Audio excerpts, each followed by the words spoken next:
Bismillah ar-Rahman Rahim. Today we are going to start with the third chapter of part 2 book Biology, that is named as Coordination and Control. In this chapter we are going to enlist and to discuss all those things which are necessary to introduce the method of coordination, the method of controlling the body, and how the things they are being coordinated with one another. In the whole chapter we'll discuss all those methods which would rely in order to make the things coordinated in fashion and then ultimately to control each and every process within the body and regulate it outside the body. This is how the coordination and control can be there within your body. Similarly, here lies some logical terminologies. Here are the neurons, the endings of neurons where the neurotransmitters have been released and they are going to pass from one neuron to another.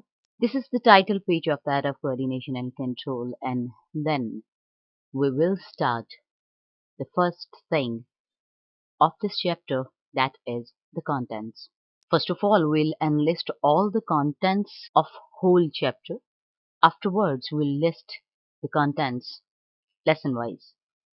Let us discuss what things we are going to discuss within the chapter, that is to introduce coordination and control, then coordination in plants, plant movements, responses of plants to environmental stresses, defense against pathogens, biological clocks and circadian rhythms. What are the things which would rely, what are the things which are behind the scene in order to maintain the biological clocks and the rhythms? Plant hormones, coordination in animals, nervous coordination, nerve impulse, that is a very important thing which is actually responsible for making coordination possible. Evolution of nervous system, human nervous system, that is the detail of human nervous system, the parts of human nervous system, and then the control of all these things.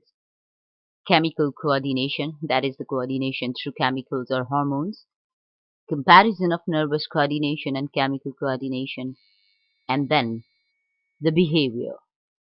All these are the contents which would be discussed in detail in coordination and control. Let us now enlist only those topics which we will discuss under the lesson 1. So here are the contents of lesson 1. We are going to introduce first of all the coordination and control, that is coordination. Stimulus and response. We have discussed in detail this thing in first chapter, that is homeostasis, but here we would discuss it in a different way. Coordination in plants by the typical structures called as plant hormones और plant growth regulators. Plant movements, हम इनको अच्छी तरह से discuss कर चुके हैं previously support and movement में, लेकिन यहाँ पर इनको विद रेफरेंस टू कोऑर्डिनेशन देखा जाएगा. Response to environmental stress, and then defense against pathogen. Let us introduce first of all the introduction, afterwards definitely defense against pathogens, then calluses, galls, and tumors. Introduction. All organisms show certain common characteristics. One of them is to respond or response to stimuli. There are many things, many processes, many metabolic reactions going on within the body, many characteristic features, many things which would make organisms as higher organisms that have the set of characteristics which are responsible to show that these things, they are very different from the other ones. Amongst them, the very important is to respond to stimulus.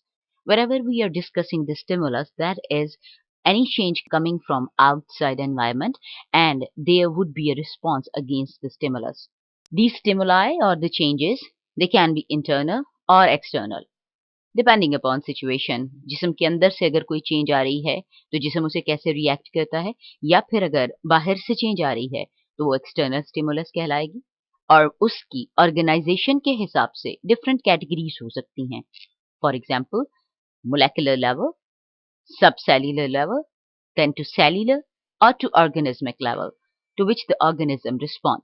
यानी according to biological organisation हर एक main initial level से शुरू होकर ये organism level तक जा सकता है। और जाहिर है एक ऑर्गेनिज्म एक सेट ऑफ सिस्टम्स होता है। It is the combination of many systems which are working in a very coordinated fashion. तो उस हिसाब से हर चीज को अंडर कंसिडरेशन रखा जाएगा, हर चीज के हिसाब से इसकी कोऑर्डिनेशन तय होगी। The activities of different body parts in response to these stimuli must be coordinated.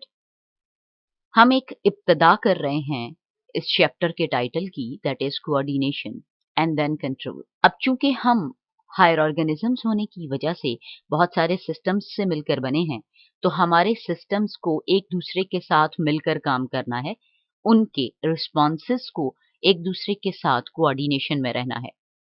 In that case coordination है क्या? Coordination is a act of arranging things in order, making things run smoothly together. This is the literal meaning of word coordination. How the things they would be discussed under this title. चीजों को एक sequence में arrange करना और उन्हें इस तरह से एक दूसरे के साथ चलाना कि एक चेंज दूसरे सिस्टम को या दूसरे ऑर्गन को किसी तरह से नुकसान ना पहुंचाए। दोनों ऑर्गन्स या दोनों सिस्टम्स या हर वो चीज जो इसको रिस्पॉन्स करना चाहे वो एक दूसरे के साथ चले in order to make an individual effort. एक रिस्पॉन्स शो करने के लिए जो इंडिविजुअल के हिसाब से सिंगली टैकल किया जाए।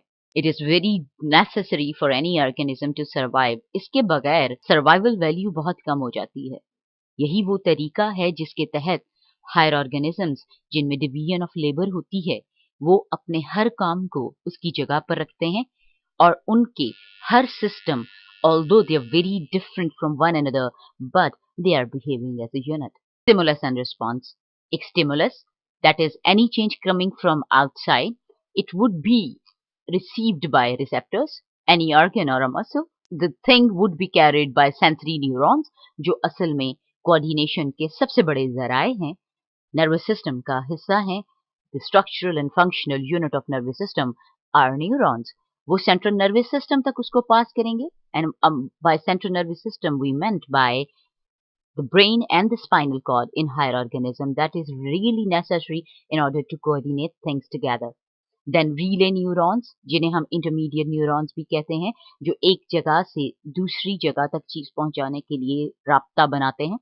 सेंट्रल नर्वस सिस्टम ने एक रिले न्यूरॉन के जरिए सारी अप्रूवल पास की है।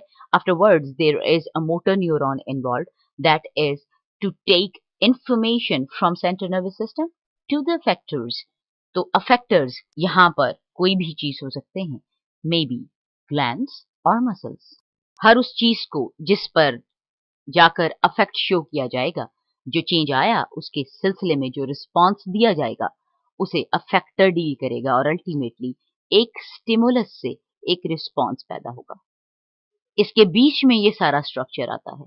Stimulus से response is the final achievement, but it is going through receptors, central nervous systems, and then effectors. Coordination can be tackled at different levels according to the nature of the individual, like unicellular coordination. In the unicellular organisms, coordination exists between various cellular processes, and they respond to changes in chemicals and even to electric current. Unicellular organism सिर्फ एक ही cell का होता है, इसलिए जो कुछ भी होगा वो उसी सेल के बीच में होगा। तो फिर इनकी कोऑर्डिनेशन हर उस प्रोसेस की होगी जो सेल के अंदर चल रहा है और हर उस प्रोसेस को रिस्पॉन्स करेगा सेल खुद। A single cell is responsing to every sort of stimulus, वो कोई केमिकल से हो या किसी इलेक्ट्रिक रेस से हो या किसी भी और चीज से, और अल्टीमेटली उसको कोऑर्डिनेट कर लिया जाएगा और उस रिस्पॉन्स को कुछ इस तरह से शो किया जाएगा कि आने वाले चेंज को मिनिमाइज कर दिया जाए। जबकि मल्टी सेल्युलर कोऑर्डिनेशन में ऑर्गेनिज्म चूंकि बहुत ज्यादा सेल्स के बने हुए होते हैं, there is a division of labour among cells. हर सेल ने अपना अपना काम बांटा हुआ है, बजाय इसके कि सारे सेल्स मिलकर हर तरह का काम करें। सेल्स को डिफरेंटली काम एलोकेट कर दिए जाते हैं, डिवीजन ऑफ लेबर की जाती है, but every cell can respond to changes in its immediate vicinity. लेकिन जब भी कभी कोई भी स्टिमुलस किसी सेल पर आकर अफेक्ट करेगा तो हर सेल उसको 100% उसी तरह रिस्पॉन्स देने लायक होगा, वो उसका डायरेक्ट स्टिमुलस हो या ना हो। लेकिन जब उस पर डायरेक्टली बात आएगी, वो किसी भी सिस्टम से बिलोंग करता हो, वो जरूर रिस्पॉन्स शो करेगा। Similarly, most highly developed organisms, for example humans, they are unable to detect and respond to many changes or stimuli in our environment. हम हायर ऑर्गेनिजम्स कहलाते हैं, सुपीरियर मोस्ट क्रिएचर हैं। हमारे अंदर हर चीज को बहुत परफेक्ट कर दिया गया है, लेकिन हम में भी कुछ चीजें ऐसी हैं जिन्हें हम डिटेक्ट नहीं कर सकते, और जब स्टिमुलस डिटेक्ट नहीं होता तो फिर उसका रिस्पॉन्स भी नहीं आता। डिटेक्शन पर बहुत डिपेंड करता है कि रिस्पॉन्स कैसा होगा, और अगर हम उसे डायरेक्टली डिटेक्ट नहीं कर पाते तो फिर वो डेफिनेटली रिस्पॉन्स शो नहीं करेगा। For example, we are not able to respond to the presence of bacteria on the surface of our body. Bacteria, they are very, very, very smaller in their size. They are sometimes even not visible with naked eye. बिल्कुल नजर नहीं आते, only microscopic structures होते हैं।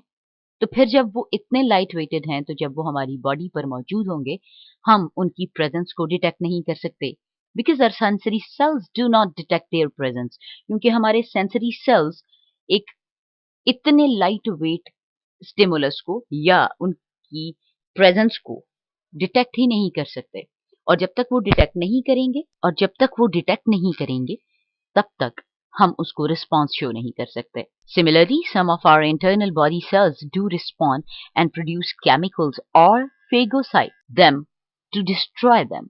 जबकि अगर वो हमारे अंदर चले जाएं बॉडी की सरफेस से, somehow or the other they can invade our body, तो हमारे इंटरनल सेल्स और हमारी बॉडी के बहुत ज्यादा स्पेशलाइज्ड सेल, जिन्हें आप फेगोसाइट्स कहते हैं, the cells which are meant to eat up those invaders, they would produce chemicals and then to destroy them. यानी इसका एक दूसरा रास्ता रखा हुआ है। ऑन द बॉडी सरफेस हम उन्हें ना पहचान सकते हैं, ना देख सकते हैं, ना उनकी प्रेजेंस महसूस कर सकते हैं, लेकिन बॉडी के अंदर जाते ही सेल्स क्योंकि उनकी प्रेजेंस को डिटेक्ट कर सकते हैं, उनके होने को कंट्रोल कर सकते हैं। इन दैट केस उन सेल्स को जिनको ये जिम्मेदारी दी हुई है फेगोसाइटिक सेल्स कहते हैं, जो उन्हें खाकर हजम कर जाते हैं और अल्टीमेटली आपकी बॉडी को इन्फेक्शन से बचाते हैं। Similarly, we are unable to see different radiations except for visible spectrum of light. हम हमेशा सिर्फ विजिबल स्पेक्ट्रम ऑफ लाइट देख सकते हैं, यानी हमें जो रोशनी नजर आती है हम सिर्फ उसी को देख पाते हैं, लेकिन बहुत सारी ऐसी रेडिएशंस सूरज से जमीन पर आ रही होती हैं जो हमें दिखती नहीं। उसकी रीजन है कि हमारे बॉडी सेल्स या हमारी आंखों के जो रिसेप्टर्स हैं वो उन रेडिएशंस को डायग्नोज नहीं कर सकते, डिटेक्ट नहीं कर सकते, लेकिन हमारे बॉडी के सेल्स उनको रिस्पॉन्ड जरूर करते हैं। जब भी कभी लाइट रेज हमारी बॉडी पर पड़ती हैं, उनका रिस्पॉन्स शो होता है और वो जरूर किसी न किसी तरह से ये शो करती हैं that they are reacting towards them. इस पूरे से हमने एक कंक्लूजन ये निकाला कि कुछ चीजें as a whole individual detect नहीं हो पाती, but at the cell level हर चीज डिटेक्ट भी हो पा रही होती है और उसका रिस्पॉन्स भी शो आता है। So this is very necessary to have an understanding that coordination her level पर होती है,